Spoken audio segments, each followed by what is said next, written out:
இந்த நாளுக்கான கர்த்தருடைய வார்த்தை யோவான் எழுதின சுவிசேஷத்தின் 3ஆம் அதிகாரம் 3ஆம் வசனம். இயேசு அவனுக்கு பிரதித்திரமாக, ஒருவன் மறுபடியும் பிறவாவிட்டால் தேவனுடைய ராஜ்யத்தை காண மாட்டான் என்று மெய்யாகவே மெய்யாகவே உனக்கு சொல்லுகிறேன் என்றார். மெய்யாகவே மெய்யாகவே என்று அவர் சொல்லும்போது அது ஒரு உறுதி பண்ணப்பட்ட வார்த்தையாக இருக்கும். அவர் அதை உண்மையான உறுதியான வார்த்தையை தான் மெய்யாகவே மெய்யாகவேன்னு சொல்லுவார். ஆனால் இதில் என்ன சொல்கிறாருன்னா, ஒருவன் மறுபடியும் பிறவாவிட்டால் தேவனுடைய ராஜ்யத்தை காண மாட்டான். மறுபடியும் பிறவாவிட்டால் அப்படின்னா மறுபடி பிறக்கிற என்ன? இங்கே நிக்கோதேமு கேட்பார். அப்போ அவருக்கு சொல்லுவார், அப்போனா அவன் தாயின் கற்பத்தில் 2ஆம் தரம் பிரவேசித்து பிறக்க முடியுமா? அது முடியாதுல்ல. அப்போனா மறுபடி பிறக்கிறதுனா என்னது அப்படின்னு கேட்கார். அப்படி கேட்கும்போது தான் அவர் அதுக்கான விளக்கங்களை செய்வார், சொல்லுவார். ஆனால் மறுபடியும் பிறத்தல் அப்படின்னு என்ன அப்படின்னா, நாம் பாவத்துக்கு செத்து நீதிக்கு பிழைக்க வேண்டும். நம்ம ஒரு காலத்தில் பாவத்துக்கு அடிமைகளாக இருந்தோம், கோபாக்கினைக்கு உட்பட்டு இருந்தோம். வேலைக்காரனுக்கும் உரிமையானவனுக்கும் எஜமானுடைய மகனுக்கும் வித்தியாசம் இல்லாமல் பழகிட்டு வந்தோம்.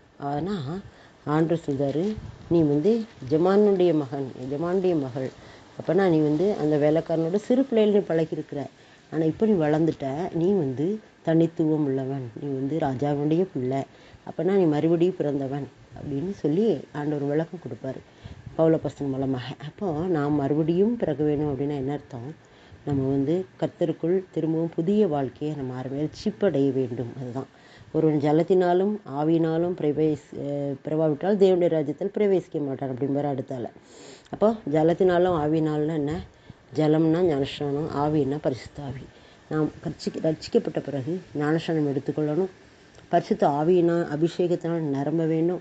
அப்படி இருக்கும்போது நமக்குள்ளே என்ன இருக்காது? இந்த பாவம் இருக்காது. பாவம் இருந்தாலும் அது நிலை கொள்ள முடியாது.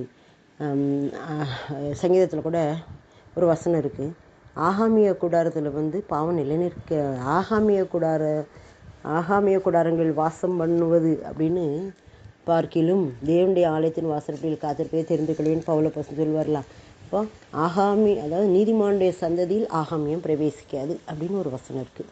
அப்போனா என்ன அர்த்தம் அப்படின்னா, ஆண்டவருடைய பிள்ளைங்களுக்குள்ள அந்த பாவங்கள் உள்ளே வர முடியாது. வரும், ஆனால் அது உடனே எப்படி அந்த தாமரையில் தண்ணியில் அது ஒட்டாமல் கீழே விழுதோ அது மாதிரி நம்மை விட்டு கடந்து போகும். அது நமக்குள்ளே நிலை கொள்ள முடியாது. ஆகாமிய கிரியைகள் நீதிமானுடைய சந்ததிக்குள்ளே நிலை கொள்ள முடியாது. அதான் அதனுடைய அர்த்தம். அப்போது ஒருவன் மறுபடியும் பிறவாவிட்டால் தேவனுடைய ராஜ்யத்தை காண மாட்டான். நாம் மறுபடி பிறக்க வேண்டும். ஆவியினாலும் ஜலத்தினாலும் ஆண்டோடைய ஆவியானவர் நம்மை புதுப்பிக்கும் போது நாம் மறுபடி பிறந்து இருக்கும்போது தான் ஆண்டோடைய ராஜ்யத்தை காண முடியும். ஆமென்.